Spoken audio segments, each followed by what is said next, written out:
इंडी गठबंधन के बिहार के नेता तेजस्वी यादव ने कहा कि हम संसद से पारित एक कानून को कूड़ेदान में फेंक देंगे। यह बहुत गंभीर विषय है। उन्होंने वक्फ बोर्ड के कानून के लिए कहा कि हम इसको कूड़ेदान में फेंक देंगे, जबकि वह भारत की संसद के दोनों सदनों से पारित है। यह संविधान को कूड़ेदान में फेंकने की 50 साल पुरानी मानसिकता से बाहर नहीं आ पा रहे। तो मैं पूछना चाहता हूं इंडी गठबंधन से कि आप बिहार में क्या सऊदी अरब, इंडोनेशिया, टर्की और आईएसआईएस से ज्यादा बड़ा शरिया का कानून लागू करने की सोच रहे हैं? इसलिए राजद और सपा का समाजवाद कतई समाजवाद नहीं कहा जा सकता, जिसे आजकल सोशल मीडिया में इस प्रकार का एक वर्ड यूज होता है कि नमाजवाद कहा जाए। काजू भुना है प्लेट में विस्की गिलास में, उतरा है राम राजियों विधायक निवास में। काजू भुना है प्लेट में विस्की गिलास में, उतरा है राम राज्यों विधायक निवास में। और आगे उनके शब्द हैं, पक्के समाजवादी हैं तस्कर हो या डकैत। ये मेरे शब्द नहीं है, ये आदम गोंडवी जी के शब्द हैं। पक्के समाजवादी हैं तस्कर हो या डकैत, कितना असर है खादी के उजले लिबास में। मगर आज जो बिहार में हुआ है उसको देखकर मेरे मन में भाव आता, तो मैं एक पंक्ति इसके आगे अपने मन से इसको समर्पित करते हुए कहना चाहूंगा कि पक्के नमाजवादी हैं राजद हो या कांग्रेस, पक्के नमाजवादी हैं राजद हो या कांग्रेस, कितनी तड़प है कटमुल्ला वोटों की प्यास में। बिहार में विधानसभा चुनाव को लेकर बिगुल अभी बजा भी नहीं है और सियासी बयानबाजी जोरों पर है। इसी क्रम में मतदाता सूची नए सिरे से तैयार करने और वक्फ कानून को लेकर पक्ष विपक्ष की ओर से बयान सामने आ रहे हैं। बीजेपी के सांसद सुधांशु त्रिवेदी ने सोमवार को प्रेस कॉन्फ्रेंस करते हुए इंडिया ब्लॉक पर निशाना साधा। इस दौरान उन्होंने राष्ट्रीय जनता दल के नेता तेजस्वी यादव के वक्फ संशोधन अधिनियम पर हाल ही में दिए गए बयान का भी जिक्र किया। बीजेपी सांसद ने कहा कि समाजवाद का वस्त्र ओढ़े हुए आरजेडी और एसपी सहित कई दल उत्पीड़ित मुसलमानों के अधिकारों के लिए नहीं लड़ रहे हैं। इन दलों के समाजवाद को अगर नमाजवाद कहा जाए तो कोई अतिशयोक्ति नहीं होगी। इस दौरान सुधांशु त्रिवेदी ने और क्या कुछ कहा है, देखिए। मित्रों, अभी हाल ही में हमने भारत के लोकतांत्रिक इतिहास के सबसे दुर्दांत काले अध्याय आपातकाल के 50 वर्ष पूर्ण किए हैं। परंतु बहुत दुख की बात है कि कल पटना के उसी गांधी मैदान में, जहां आपातकाल के दौरान संविधान की रक्षा और संविधान के सम्मान के लिए जान की परवाह किए बगैर लाखों लोग एकत्र हुए थे, वहां एक ऐसी रैली हुई जिसके की बारे में इंडी गठबंधन के बिहार के नेता तेजस्वी यादव ने कहा कि हम संसद से पारित एक कानून को कूड़ेदान में फेंक देंगे। यह बहुत गंभीर विषय है। उन्होंने वक्फ बोर्ड के कानून के लिए कहा कि हम इसको कूड़ेदान में फेंक देंगे, जबकि वह भारत की संसद के दोनों सदनों से पारित है, कोर्ट में विचाराधीन है। एक नहीं आधा दर्जन हाई कोर्ट के जजमेंट बहुत स्पष्ट रूप से इलाहाबाद हाई कोर्ट और कलकत्ता हाई कोर्ट के जजमेंट उनके पक्ष में है। इसका अर्थ यह हुआ कि न संसद का सम्मान न न्यायपालिका का सम्मान, वोट बैंक की चाहत में जो कुछ बोला गया है तेजस्वी यादव और इंडी गठबंधन के अन्य नेताओं के द्वारा, उससे साफ है कि यह संविधान को कूड़ेदान में फेंकने की 50 साल पुरानी मानसिकता से बाहर नहीं आ पा रहे हैं। 50 साल पहले भी सियासत के तराजू पर तौलकर संविधान का सम्मान कितना करना है और कितना कूड़ेदान में फेंकना है वो तय किया था। 50 साल बाद उसी पटना के उसी गांधी मैदान पे वो सियासत की बिसात बिछाई जा रही है कि एक बार फिर संवैधानिक व्यवस्थाओं को तार तार कर कर उसे कूड़ेदान में फेंक देना है। परंतु भारतीय जनता पार्टी और एनडीए गठबंधन इस बात के लिए कृत संकल्पित है कि हम बाबा साहब अंबेडकर के संविधान को, उसके किसी भी प्रावधान को कोई कूड़ेदान में फेंकना चाहेगा तो हम उसे नहीं होने देंगे। बीजेपी सांसद सुधांशु त्रिवेदी ने कहा, मैं इंडी गठबंधन से पूछना चाहता हूं, क्या आप बिहार में शरिया कानून लागू करने की सोच रहे हैं जो सऊदी अरब, इंडोनेशिया, तुर्की और आईएसआईएस से भी बड़ा है। और मैं यह भी स्पष्ट करना चाहता हूं, जो बात पहले भी कही जा चुकी है, वक्फ बोर्ड के जिन प्रावधानों के विरुद्ध इंडी गठबंधन के नेता बार बार बोल रहे हैं, क्या वो प्रावधान सऊदी अरब में लागू है जो इस्लाम की जन्मस्थली है? नहीं। क्या इंडोनेशिया में लागू है जो सबसे बड़ा मुस्लिम देश है? नहीं। क्या टर्की में लागू है जो खलीफत की सीट रही है? नहीं। क्या वो पाकिस्तान और बांग्लादेश में लागू है? नहीं। जो आईएसआईएस की भूमि है, सीरिया और इराक के हिस्से, वहां पे लागू है? नहीं।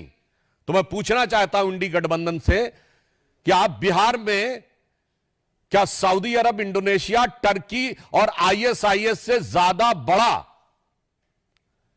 शरिया का कानून लागू करने की सोच रहे हैं?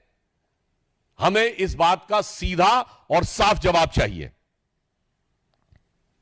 जहां तक धार्मिक पक्ष की बात है, तो समाजवाद का चोला ओढ़े हुए ये जो राजद समाजवादी पार्टी यानी सपा जैसे दल हैं, मैं पूछना चाहता हूं, समाजवाद तो कहता है ना कि इक्वल डिस्ट्रीब्यूशन ऑफ वेल्थ होना चाहिए, गरीब को अधिक से अधिक हिस्सा मिलना चाहिए। और आप क्या कह रहे हैं कि यह 39 लाख एकड़ जमीन पे चंद सरमाएदारों का कब्जा होना चाहिए, चंद मुल्ला मौलवियों का कब्जा होना चाहिए।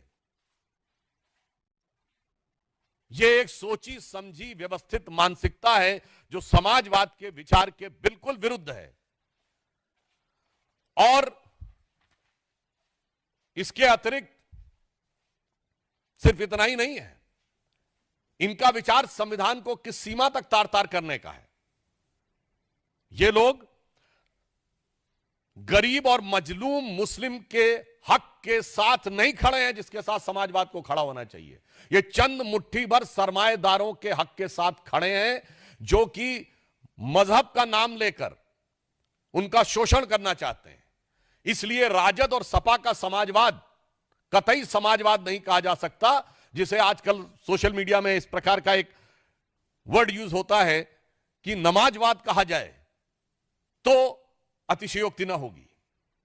भाजपा सांसद ने जोर देकर कहा कि विपक्ष अपने वोट बैंक के लिए संविधान की अवहेलना करने की अपनी 50 साल पुरानी मानसिकता से आगे नहीं बढ़ पा रहा है। जहां तक इस्लाम धर्म के, इस्लामी अकीदे के मुकद्दस रवायतों का सवाल है तो बहुत साफ कहना चाहता हूं, कुरान में वक्फ नाम का कोई वर्ड नहीं है।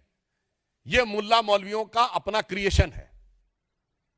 और कुरान में तो यह कहा गया है जितना हो सके खर्च करो, होल्ड मत करो। वक्फ का मतलब अरबी में होता होल्ड करना। इस्लामी अकीदे में तो कहा गया अनफिकूफी सबीउल्लाह, यानी जो है खर्च करो। परंतु आप क्या कहते हैं? जो है जोड़ लो और मुल्ला मौलवियों के कदमों में जाके अर्पित कर दो ताकि बदले में वोट की सियासत हो सके। मैं यह पुनः कहना चाहता हूं, जो बात मैं पहले भी कह चुका हूं, यह बाबा साहब के संविधान का मजाक उड़ाकर उसे मौलवी स्क्रिप्ट में बदलना चाहते हैं। यह मैं पूछना चाहता हूं यह समाजवाद का चोला उड़े हुए इन लोगों से कि क्या राम मनोहर लोहिया जी का समाजवाद यही था? क्या जेपी का समाजवाद यह था? या कर्पूरी ठाकुर का समाजवाद यह था? भारत रत्न कर्पूरी ठाकुर जी से लेके जयप्रकाश नारायण और लोहिया जी का समाजवाद के साथ आज हम खड़े हैं, जो हम चाहते हैं हर गरीब और मजलूम को उसका हिस्सा मिलना चाहिए। मगर ये किसके साथ खड़े हैं? जो ट्रिपल तलाक के साथ खड़ा है, जो हलाला के साथ खड़ा है, जो मेहरम के साथ खड़ा है, जो हज सब्सिडी के साथ खड़ा है, जो सरतन से जुदा के साथ खड़ा है, जो आतंकियों को अपना भाई, बहन, बेटा, हाफिज बनाने के साथ खड़ा है। इसलिए हम साफ कह सकते हैं कि हम समाजवाद के पक्ष में भाजपा और जदयू खड़ा है, और आज के ये राजद और समाजवादी पार्टी जैसे दल नमाजवाद के पक्ष में जाकर खड़े हो गए और नमाज जैसे मुकद्दस अकीदे का भी मजाक उड़ा रहे हैं, उसका भी केवल सियासत के लिए प्रयोग कर रहे हैं। मैं चुनौती से पूछता हूं, दुनिया में कोई एक देश बताइए जो सेकुलर देश जहां शरिया संविधान से ऊपर हो। इसलिए अगर इनकी कभी भी सत्ता आती है और आज देखिए ये सत्ता के बाहर है तो भी शरिया के प्रावधानों को लागू करने की बात करते हैं। ना कोर्ट को मानने को तैयार, ना संसद को मानने को तैयार। इसलिए मैं पुनः कहता हूं कि जिन लोगों ने इस सीमा तक जाके किया उसका समर्थन करने वाले लोग समाजवादी नहीं नमाजवादी कहलाएंगे। और यह बात मैं पुनः एक सब प्रमाण बोलता हूं, इसके माध्यम से ये पिछड़े, दलित, वंचित और शोषित वर्ग के आरक्षण को भी खा जाना चाहते हैं। यह अभी मैं सब प्रमाण बोल रहा हूं, क्योंकि जिस संस्थान को आप अल्पसंख्यक दर्जा दे देते हैं, एससी एसटी ओबीसी का रिजर्वेशन खत्म। अलीगढ़ मुस्लिम यूनिवर्सिटी एससी एसटी ओबीसी का रिजर्वेशन खत्म। Jamia Millia Islamia SC ST OBC का रिजर्वेशन खत्म। कश्मीर को धारा 370 से पहले के दौर में, यानी जब धारा 370 लागू थी, तो आपने कहा यह मुस्लिम मेजॉरिटी स्टेट है, एससी एसटी ओबीसी का रिजर्वेशन खत्म। इसलिए मैं कह रहा हूं यह समाजवाद नहीं, यह मुल्ला मौलवी का नमाजवाद है। यह इस्लामी अकीदे का नमाजवाद भी नहीं है, यह मुल्ला मौलवी का नमाजवाद है।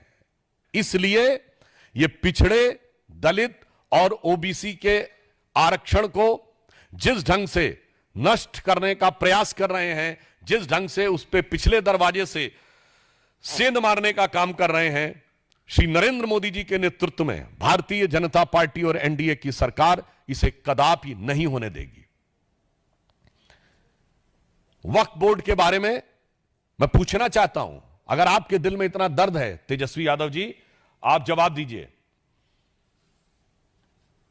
कि पटना में वक्फ को लेकर लालू प्रसाद यादव जी का संसद में 2010 का दिया गया बयान है कि बहुत गड़बड़ हो गया है, सब जमीन अमीन कब्जा कर ली गई है, तो कहते हैं कि वो आधा बोला गया। तो मैं पूरा सवाल पूछता हूं, बताइए इतनी वक्फ की संपत्तियां हैं, कितने अस्पताल हैं उस पर, कितने यतीम खाने हैं, कितने कॉलेज हैं, कितनी यूनिवर्सिटी हैं, कितनी मुस्लिम तलाकशुदा और बेवा महिलाओं के लिए कोई संस्थान बना है, कितना दिव्यांग मुस्लिम समाज के दिव्यांगों के लिए क्या बना है, कौन सा मुस्लिम रिसर्च इंस्टीट्यूट बनाया गया है ना।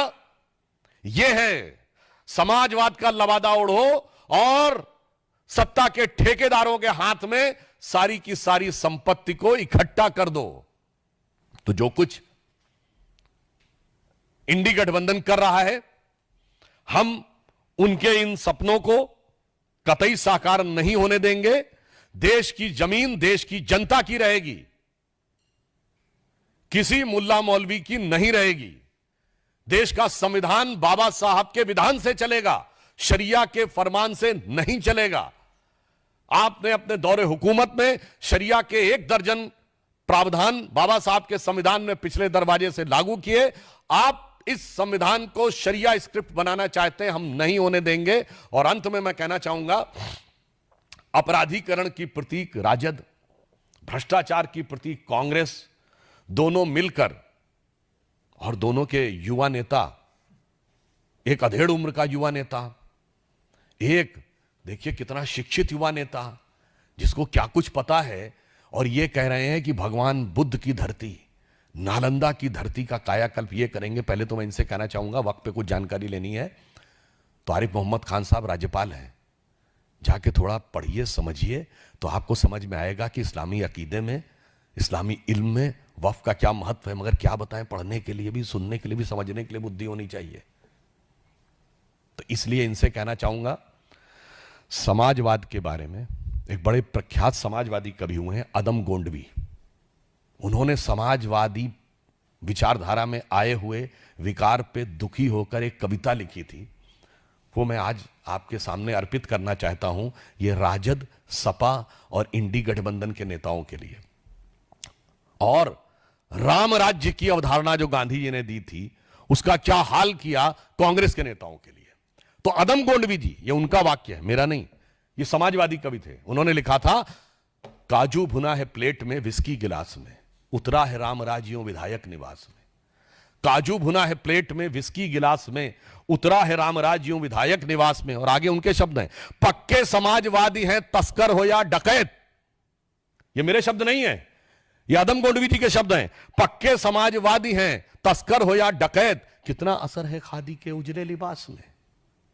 मगर आज जो बिहार में हुआ है उसको देखकर मेरे मन में भाव आता, तो मैं एक पंक्ति इसके आगे अपने मन से इसमें इसको समर्पित करते हुए कहना चाहूंगा कि पक्के नमाजवादी हैं राजद हो या कांग्रेस, पक्के नमाजवादी हैं राजद हो या कांग्रेस, कितनी तड़प है कठमुल्ला वोटों की प्यास में।